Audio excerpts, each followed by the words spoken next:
Hi hello എല്ലാ കൂട്ടുകാർക്കും പുതിയൊരു വീഡിയോയിലോട്ട് സ്വാഗതം. അപ്പോൾ അതാ നമ്മളിന്ന് ഇതേപോലത്തെ ക്യാപ്പ് വെച്ചിട്ടാണ് ചെയ്യുന്നത് കേട്ടോ. അപ്പോൾ ഞാനിവിടെ എടുത്തിരിക്കുന്നത് യോഗട്ടിൻ്റെ ക്യാപ്പാണ്. ഇതിന് പകരമായിട്ട് നമുക്ക് ഐസ്ക്രീമിൻ്റെ ക്യാപ്പോ എന്തെങ്കിലും ക്യാപ്പുകളായാലും മതി കേട്ടോ. ഒന്നുമില്ലെങ്കിൽ നമുക്ക് ക്ലോത്തിലായാലും ചെയ്തെടുക്കാം, അല്ലെങ്കിൽ കാർഡ്ബോർഡ് പീസ് ആയാലും മതി. അപ്പോൾ ഇതേപോലെ ഒരു പീസ് എടുക്കുക. അതിനുശേഷം നമ്മൾ എന്താ ചെയ്യുന്നതെന്ന് വെച്ചാൽ ഈ ഇതിൽ ഞാനിപ്പോൾ ഒരു ബ്ലാക്ക് പെയിൻറ്റ് കൊടുത്തെടുത്തിട്ടുണ്ട് കേട്ടോ. അതായത് ഇതേപോലത്തെ സ്പോഞ്ച് എടുത്തിട്ട് ഞാനിങ്ങനെ സ്പോഞ്ച് എടുത്തിട്ട് ഡാബ് ചെയ്ത് കൊടുത്തിട്ടാണ് പെയിൻറ്റ് ചെയ്ത് കൊടുത്തിരിക്കുന്നത്. അപ്പോൾ അത് നന്നായിട്ട് ഒരു മാറ്റ് ഫിനിഷിങ് ഉണ്ടാവും കേട്ടോ. എന്നിട്ട് ഇത് ഉണങ്ങാൻ വേണ്ടി വെക്കുകയാണ് ചെയ്യുന്നത്. ബേസ് ഇഷ്ടമുള്ള കളർ നമ്മൾ കൊടുക്കാം കേട്ടോ. അതിന് ശേഷം ഇതേപോലെ ഒരു പിങ്ക് കളർ എടുത്തിട്ടുണ്ട്, റെഡിൽ കുറച്ച് വൈറ്റ് ചേർത്തതിന് ശേഷം എന്നിട്ട് ഇങ്ങനെ വരച്ചു കൊടുക്കുകയാണ്. ജസ്റ്റ് ആ ഒരു നമ്മുടെ പെയിൻറ്റ് ബ്രഷ് ഇങ്ങനെ ഒന്ന് വലിച്ചെടുത്താൽ മതി കേട്ടോ. എന്നിട്ട് ഒരു ഷേപ്പ്, ഒരു ഫ്ലവറിൻ്റെ ഒരു ജസ്റ്റ് ഷേപ്പ് ആക്കി എടുക്കുക എന്ന് മാത്രമേ ഉള്ളൂ കേട്ടോ. അപ്പോൾ ഇത് നമുക്ക് ഇഷ്ടമുള്ള ഷേപ്പ് ആക്കി എടുക്കാം. ഒന്നുകിൽ നമുക്ക് വരച്ചിട്ട് ചെയ്യാം, അതല്ലെങ്കിൽ ഇതേപോലെ ഇങ്ങനെ കാണുന്ന പോലെ രണ്ട് സൈഡും ഇങ്ങനെ അങ്ങ് ആക്കിയെടുത്ത് കഴിഞ്ഞാൽ ഒരു ഫ്ലവറിൻ്റെ ലുക്ക് കിട്ടും. അപ്പോൾ നമ്മൾ ഇതേപോലത്തെ ഒരു 3 ഫ്ലവറുകൾ ഇതേപോലെ ഞാൻ വരച്ചെടുത്തിട്ടുണ്ട്. ഓക്കെ, അതിനുശേഷം നമ്മൾ എന്താ ചെയ്യുന്നതെന്ന് വെച്ചാൽ നമ്മുടെ ഡാർക്ക് ഗ്രീൻ എടുത്തിട്ട് ജസ്റ്റ് സ്റ്റെമ്മ് പോലെ വരച്ചു കൊടുക്കുകയാണ് കേട്ടോ. അപ്പോൾ ഈ സ്റ്റെമ്മ് നമ്മൾ ഈ ഒരു എൻഡിലോട്ട് വരുന്ന വിധത്തിലാണ് വരച്ചു കൊടുക്കുന്നത്. അപ്പോൾ ഫ്ലവറിൻ്റെ ഒരു സ്റ്റെം ഉണ്ടാവില്ലേ, അപ്പോൾ ഈ ഒരു ബോർഡറിലോട്ട് വരുന്ന വിധത്തിൽ വരച്ചു കൊടുക്കുക. അത് കഴിഞ്ഞിട്ട് ഈ ഒരു സൈഡിൽ ഇങ്ങനെ ഗ്രീൻ പോലെ നിൽക്കില്ലേ നമ്മുടെ ഫ്ലവറിൻ്റെ, അപ്പോൾ അത് വരുന്ന വിധത്തിൽ ആ ഒരു ഗ്രീൻ കളർ ഇതുപോലെയും കൊടുക്കുക കേട്ടോ. അപ്പോൾ നിങ്ങൾക്ക് കാണുമ്പോൾ മനസ്സിലാവുന്നുണ്ടെന്ന് വിചാരിക്കുന്നു എങ്ങനെയാണ് ചെയ്യുന്നതെന്ന് കേട്ടോ. അപ്പോൾ ഇതേപോലെ ഒന്ന് കൊടുത്തെടുക്കുക. അതിനുശേഷം ഞാൻ വീണ്ടും ഒരു സ്റ്റെമ്മ് പോലെ വരച്ചിട്ട് ചെറിയ ലീഫ് പോലെ കൊടുക്കുകയാണ് കേട്ടോ. ഇത് ജസ്റ്റ് ഒരു സിമ്പിൾ ഫ്ലോറൽ പെയിൻറ്റിങ് ഡിസൈനാണ്, അത്രേ ഉള്ളൂ. ലീഫ് കൊടുക്കാനായിട്ട് വളരെ ഈസിയാണ്. ജസ്റ്റ് ആ പെയിൻറ്റ് ബ്രഷ് രണ്ട് സൈഡിലോട്ട് ഇങ്ങനെ വരച്ചു കൊടുത്താൽ മതി. അതല്ലെങ്കിൽ നമുക്ക് ഡ്രോയിങ് ചെയ്തതിന് ശേഷം നമുക്ക് വരച്ചു കൊടുക്കാം കേട്ടോ. പിന്നെ നമ്മൾ വരച്ചു കൊടുക്കുന്നത് ജസ്റ്റ് ഇങ്ങനെ ഒരു ഇത് വരച്ചു കൊടുക്കുകയാണ്. കുറച്ചിങ്ങനെ ലൈൻസ് പോലെ ഇങ്ങനെ വരച്ചു കൊടുക്കുക. എന്നിട്ട് യെല്ലോ കളർ ഞാൻ ഇങ്ങനെ ഡോട്ടായിട്ട് ഇട്ട് കൊടുക്കുകയാണ് കേട്ടോ. ഒരു ബഡിൻ്റെ ഒരു ഫിനിഷിങ് പോലെ തോന്നുന്ന വിധത്തിൽ പോലെ ഇതേപോലെ ഇട്ട് കൊടുക്കുകയാണ്. അപ്പോൾ ഇതേപോലെ ഞാൻ 2 ബ്രഷാണ് യൂസ് ചെയ്യുന്നത് കേട്ടോ.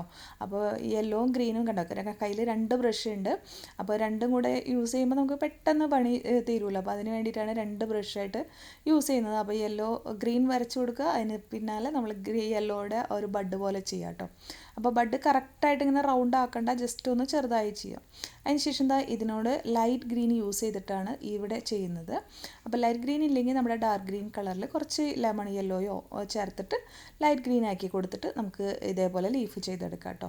അപ്പോൾ അല്ലെങ്കിൽ ഡാർക്ക് ഗ്രീൻ ആയാലും മതി. ഉണ്ട്, ലീഫൊക്കെ വളരെ ഈസിയാണ്. ജസ്റ്റ് ആ ഒരു പെയിൻറ്റ് ബ്രഷ് വെച്ച് വരച്ചു കൊടുത്തിട്ട് അങ്ങ് ഫില്ല് ചെയ്ത് കൊടുക്കുക, അത്രേ ഉള്ളൂ കേട്ടോ. അപ്പോൾ അതിന് വലിയ ബുദ്ധിമുട്ടൊന്നുമില്ല ശരിക്കും പറയുകയാണെങ്കിൽ. വേണമെങ്കിൽ നമുക്ക് ഔട്ട്ലൈൻ വരച്ചതിന് ശേഷം ഫില്ല് ചെയ്ത് കൊടുക്കാം. അല്ല കുറച്ചിങ്ങനെ വരയ്ക്കാൻ അറിയുന്നതെന്ന് വെച്ചാൽ ജസ്റ്റ് ഇങ്ങനെ ഒരു ടിയർ ഡ്രോപ്പ് ഷേപ്പ് അങ്ങ് വരച്ചെടുത്തിട്ട് ഒരു ലീഫിൻ്റെ ഷേപ്പിലോട്ട് ഫില്ല് ചെയ്ത് ഫിനിഷ് ചെയ്താൽ മതി കേട്ടോ. അപ്പോൾ നമുക്ക് എവിടേക്കാണ് വേണ്ടതെന്ന് വെച്ചാൽ അവിടെയൊക്കെ ഇതേപോലെ കൊടുത്തെടുക്കുകയാണ്. നമ്മളുടെ ഇതുകളൊക്കെ ഒന്ന് കൊടുത്തെടുത്തു. അതിന് ശേഷം ഞാനിപ്പോൾ ചെയ്യുന്നത് കേട്ടോ, ഇതേപോലെ വൈറ്റ് കളർ എടുത്തിട്ട് ഒരു 5 ഫ്ലവേഴ്സ് പോലെ കൊടുക്കുകയാണ്. അപ്പോൾ പിങ്കും ഗ്രീനും മാത്രമായിട്ട് നിൽക്കുമ്പോൾ ഒരു ഭംഗിയില്ല കേട്ടോ. അപ്പോൾ ഞാൻ ഇതേപോലെ കൊടുത്തു. ജസ്റ്റ് പെയിൻറ്റ് ബ്രഷ് ചെരിച്ച് പിടിച്ചിട്ട് ഒരു 5 പെറ്റൽസ് പോലെ ഇങ്ങനെ വരച്ചു കൊടുക്കുകയാണ്. ഓക്കെ, അപ്പോൾ അത് കുഴപ്പമില്ല കേട്ടോ, ഈസിയാണ്. നമ്മൾ കാണുന്ന പോലെ ബുദ്ധിമുട്ടൊന്നുമില്ല. ഞാൻ അപ്പോൾ കുറച്ച് സ്പീഡിലിട്ടിട്ടാണ് കാണിക്കുന്നത്. അതല്ലെങ്കിൽ നമുക്കിങ്ങനെ പോലെ ഇങ്ങനെ യു എഴുതി കൊടുക്കില്ലേ, ആ ഒരു ഷേപ്പ് ആക്കി കൊടുക്കാം കേട്ടോ. അപ്പോൾ എനിക്കത് കുറച്ചുകൂടെ ഭംഗി എനിക്ക് അങ്ങനെ ആക്കിയപ്പോഴാണ് തോന്നിയത്. അപ്പോൾ ഞാൻ അതിനൊന്ന് ഷേപ്പിലോട്ട് ആ ഒരു പെയിൻറ്റ് ബ്രഷ് വെച്ചിട്ട് ഇങ്ങനെ വരച്ചു കൊടുത്തു കേട്ടോ. ജസ്റ്റ് നമ്മൾ എഴുതുന്ന പോലെ ചെയ്തെടുക്കാം. അതേപോലെ തന്നെ ഇടയിലൊക്കെ നമ്മൾ ആ ഒരു ഗ്യാപ്പിൻ്റെ അവിടെയൊക്കെ ഇങ്ങനെ ജസ്റ്റ് ആ ഒരു ഡിസൈൻ കൊടുത്തെടുത്തു. അപ്പോൾ ഒരു വൈറ്റും കൂടെ വരുമ്പോൾ കുറച്ചുകൂടെ ഭംഗി ഉണ്ടാവും കേട്ടോ. അതിന് വേണ്ടിയിട്ടാണ് അങ്ങനെ ചെയ്തെടുത്തിട്ടുള്ളത്. അപ്പോൾ ഇതേപോലെ ചെയ്തെടുത്തിട്ട് ഇവിടെ നമുക്ക് ഒരു ഫ്ലവറിൻ്റെ കറക്റ്റ് കിട്ടാൻ വേണ്ടിയിട്ട് റെഡ് കളർ പെയിൻറ്റ് എടുത്തിട്ട് ഇങ്ങനെ ലൈൻസ് പോലെ നമ്മൾ വരച്ചു കൊടുക്കുകയാണ്. അപ്പോൾ ഓരോ പെറ്റലിലും നമ്മൾ വരച്ചു കൊടുക്കുക, പക്ഷേ എല്ലാതും സെൻറ്ററിൽ നിന്ന് സ്റ്റാർട്ട് ചെയ്യുന്ന വിധത്തിൽ തന്നെ വരച്ചു കൊടുക്കുക കേട്ടോ. ഒരുപാട് പെയിൻറ്റ് യൂസ് ചെയ്യേണ്ട, ഒരല്പം പെയിൻറ്റ് എടുത്താൽ മതി. എന്നിട്ട് അതുകൊണ്ട് തന്നെ നമ്മൾ വരച്ചു കൊടുക്കുക കേട്ടോ. അപ്പോൾ ഇത് നമുക്ക് കുറച്ചുകൂടെ ഭംഗിയായിട്ടും ഡീറ്റെയിൽ ആയിട്ട് നമ്മളൊരു പിച്ചുവായി പെയിൻറ്റിങ് ആർട്ടിൽ ചെയ്തിട്ടുണ്ട്. അപ്പോൾ അങ്ങനെ വേണമെങ്കിൽ അങ്ങനെയും ചെയ്യാം. ഇനി ആ വൈറ്റിനെ ഒന്ന് ഹൈലൈറ്റ് ചെയ്യാൻ വേണ്ടിയിട്ട് അതിൻ്റെ സെൻറ്ററിൽ ഞാൻ കുറച്ച് റെഡ് ഡോട്ടും കൂടെ കൊടുത്തെടുത്തിട്ടുണ്ട് കേട്ടോ. അപ്പോൾ ഒന്ന് ആ വൈറ്റ് മാത്രമായിട്ട് നിൽക്കുമ്പോൾ അങ്ങനെ അത്ര എടുത്ത് കാണിക്കില്ലല്ലോ. അപ്പോൾ അതുകൊണ്ട് അങ്ങനെ ചെയ്തെടുക്കാം കേട്ടോ. അപ്പോൾ ഇതേപോലെ ചെയ്തെടുത്തിട്ടുണ്ട്. ഇനി നമുക്ക് ഇത് ഉണങ്ങിയതിന് ശേഷം ചെയ്യണം കേട്ടോ. അതിൻ്റെ ബോർഡർ ഞാനിപ്പോൾ ജസ്റ്റ് ഒരു ബ്രോൺസ് കളർ കൊടുക്കാൻ വേണ്ടി എടുത്തു, പക്ഷേ അത് അത്രയ്ക്ക് അങ്ങോട്ട് എനിക്ക് ഇഷ്ടമായില്ല. ബ്രോൺസ് കൊടുക്കുമ്പോൾ അത് ഹൈലൈറ്റ് ആയിട്ട് നിൽക്കുന്നില്ല. അപ്പോൾ അതുകൊണ്ട് തന്നെ ഞാനിത് ബ്ലാക്ക് തന്നെ കൊടുത്തു കേട്ടോ. അപ്പോൾ ഇതേപോലെ നമുക്ക് കൊടുത്തെടുക്കാം. ബ്ലാക്ക് ഏത് കളറാണ് ബോർഡറൊക്കെ വേണ്ടതെന്നും അതുപോലെ തന്നെ ബേസ് കളർ ഏതാ വേണ്ടതെന്നൊക്കെ നമുക്ക് ഡിസൈഡ് ചെയ്യാം കേട്ടോ. അപ്പോൾ അതിന് ഇന്ന കളർ വേണമെന്നോ അങ്ങനെയൊന്നും ഇല്ല കേട്ടോ. അപ്പോൾ നമ്മളിതാ ജസ്റ്റ് ഞാൻ കണ്ടോ ബ്ലാക്ക് തന്നെ ആക്കി കൊടുത്തു. അതേപോലെ ഇതിൻ്റെ സൈഡിലും നമുക്ക് ഒരു ബോട്ടിലിൻ്റെ ക്യാപ്പല്ലേ, അപ്പോൾ അതുകൊണ്ട് തന്നെ ഇതിൻ്റെ സൈഡിലും നമ്മൾ ഈ ഒരു കളർ കൊടുത്തെടുക്കണം കേട്ടോ.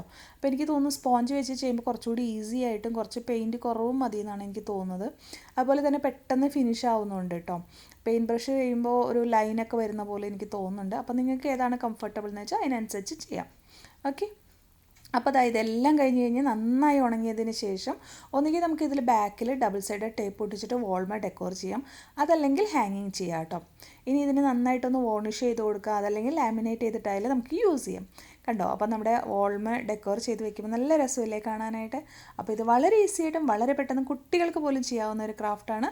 അപ്പോൾ വീഡിയോ ഇഷ്ടമെങ്കിൽ ഒന്ന് ലൈക്ക് ചെയ്യുക, ഷെയർ ചെയ്യുക, കമൻറ്റ് ചെയ്യുക. വീണ്ടും വരുമ്പോഴേക്കും bye bye. Thank you all.